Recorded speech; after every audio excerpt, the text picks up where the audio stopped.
الحمد لله رب العالمين.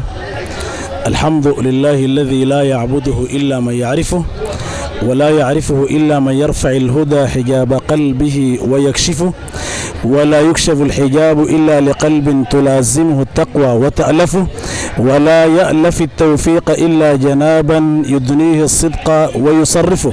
اللهم صل وسلم وبارك وأنعم وعظم على المنحة العظمى ذي المقام الأسمى صلى الله عليه وسلم.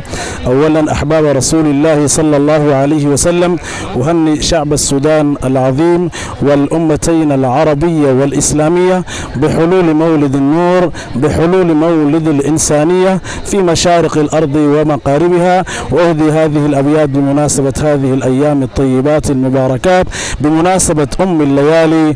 إذا رأت الشمس نورك تلملم نورها وترحل، تصير أضأل من النجم وإلى أبد الآباد تأفل.